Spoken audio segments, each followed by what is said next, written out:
प्यारे देशवासियों, नमस्कार। क्या आप अंदाजा लगा सकते हैं महाराष्ट्र का ऊंट किस करवट बैठने वाला है? अभी इसका कोई अंदाजा नहीं है, क्योंकि एक तो अनिश्चितताएं हमारी राजनीति में हमेशा से रही है, हमेशा से। कभी पता नहीं है कुछ भी। बाकी हर आदमी के किसी भी कहने की कोई कीमत होती है, विश्वास होता है। राजनीति में आज विश्वास खत्म हो चुका है, कोई विश्वास नहीं है। और इस वक्त जो हालात महाराष्ट्र में चल रहे हैं, बिल्कुल नहीं पता कि ऊंट किस करवट बैठेगा, कुछ भी पता नहीं है। आप देख रहे हैं 23 नवंबर को नतीजे आ गए थे, और नतीजे गलत है या सही है, मैं उस पर इस वीडियो में कोई टिप्पणी नहीं करूंगा। उस पर बहुत चर्चाएं हो चुकी हैं, लेकिन बहुत जबरदस्त बहुमत तो एनडीए ने हासिल किया है, इसमें कोई दो राय नहीं है। बहुत बड़ा बहुमत लिया इन्होंने। अब वो जायज तरीके से लिया या नाजायज से लिया, वो अलग सब्जेक्ट है। इतना बड़ा बहुमत लेकर के भी आज 9 दिन हो गए हैं चुनाव परिणाम आने के बाद, सरकार नहीं बन पा रही है। क्यों नहीं बन रही है? क्या खतरा हो रहा है? इतनी बड़ी संख्या, 288 सीटों में से 232 सीट इस गठबंधन ने ली है, एनडीए गठबंधन ने, फिर भी सरकार नहीं बना पा रहे हैं।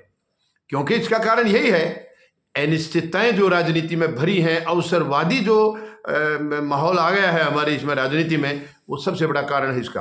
अब एकनाथ शिंदे, जब इनकी देवेंद्र फडणवीस, एकनाथ शिंदे और अजीत पवार की मीटिंग गृह मंत्री से हुई दिल्ली में, तो यहाँ ऑलमोस्ट उस रात, आधी रात को इनकी मुलाकात हुई थी, और सुनने में आया था कि सब सेटल हो गया है, इनका सरकार बनाने का पूरा फार्मूला तय हो गया है। उसके बाद बॉम्बे गए हैं। बॉम्बे जाने के बाद एकनाथ शिंदे ने प्रेस कॉन्फ्रेंस की है, और उन्होंने बताया है, ये कह दिया है कि सरकार बनाने में हम कोई बाधा नहीं डालेंगे, यानी मैं उसमें अड़चन नहीं होऊंगा।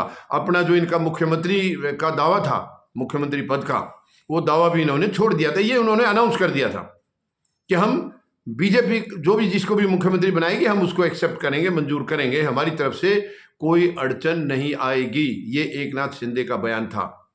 उसके बाद एकनाथ शिंदे वहां से, यानी उनकी 29 को मीटिंग होनी थी वहां पर, वो छोड़ के और वो अपने पैतृक गांव चले गए, सतारा में। और सतारा में सुनने में आया कि वहां नेटवर्क भी नहीं है, वहां मतलब फोन वगैरह भी काम नहीं करते हैं। और अब ये झूठ है या सच है पता नहीं, सुन रहे हैं कि अमित शाह उनको कॉल कर रहे हैं और वो फोन उठा नहीं रहे हैं। अब कॉल कर रहे हैं और नेटवर्क नहीं है, तब तो कॉल जाती नहीं होगी, लेकिन हो सकता है कभी कभी जाती हो, उठा नहीं रहे हैं। तो इसके पीछे आप अंदाजा लगा सकते हैं। अब कोई पता नहीं है ऊंट किस करवट बैठेगा। एकनाथ शिंदे, क्योंकि जब मुख्यमंत्री पद छोड़ा है तो उन्होंने कई डिमांड रखी थी कि वित्त मंत्रालय हमें मिलना चाहिए, गृह मंत्रालय हमें मिलना चाहिए, और भी विधान परिषद की भी चेयरमैनशिप की भी उन्होंने बात की है।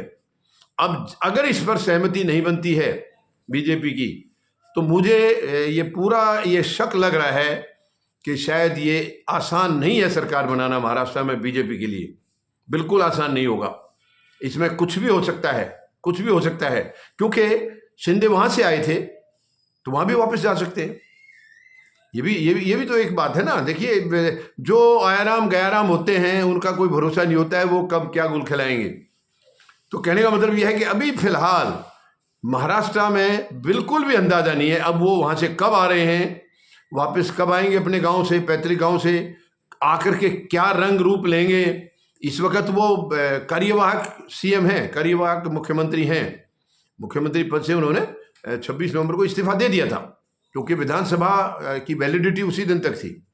लेकिन अब इसमें कोई दो राय नहीं है। और इनके चलते चलते अजीत पवार क्या रंग खिलाएंगे, उसका भी कोई भरोसा नहीं है, क्योंकि वो भी पलटी मारते रहते हैं। तो फिलहाल मुझे लग रहा है कि बीजेपी ने एक बहुत बड़ी मुसीबत अपने लिए पैदा कर ली है। इतनी बड़ी मेजोरिटी, 132 सीटें खुद की हैं, 57 एकनाथ शिंदे की हैं, 41 अजीत पवार की हैं, 288 में से 232 सीटें इनके पास हैं। उसके बावजूद सरकार नहीं बन पा रही है।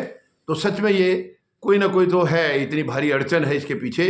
अब ये कैसे इसका निपटारा होगा, सही तरीके से ये बनाएंगे नहीं बनाएंगे, या उल्टा पासा तो नहीं पड़ जाएगा। कहीं ऐसा तो नहीं है कि इंडिया गठबंधन जिनको इन्होंने मात दी है, कहीं वो सरकार बनाने में कामयाब हो जाए, ये भी हो सकता है। तो अब बहुत जल्दबाजी होगी, हमें 1-2 दिन और इंतजार करना होगा। 1-2 दिन में क्या डेवलपमेंट होता है, क्या वहाँ पर मतलब हालात पैदा होते हैं, शिंदे क्या रुख अपनाते हैं, या इनके जो दूसरे साथी हैं गठबंधन के, अजीत पवार, वो क्या रुख अपनाते हैं? क्यों शरद पवार के भतीजे हैं, उनका भी कोई भरोसा नहीं है कि वो कब पासा पलट जाए। तो फिलहाल ये और क्योंकि सिंधे के किसी आदमी ने, किसी नेता ने शरद पवार से इस बीच में बात भी की है, मुलाकात की है, तो ये सारी बातों को देखते हुए बिल्कुल भी एकदम से ये क्लियर नहीं है कि क्या वहां पर आराम से सरकार बन जाएगी या कुछ और गुल खिलाएंगे, ये समय बताएगा। देखते हैं अगले 1 या 2 दिन के अंदर क्या डेवलपमेंट होता है। उम्मीद है कल परसों तक शायद सिचुएशन सामने आ जाएगी। धन्यवाद। जय जवान, जय किसान, जय हिंद।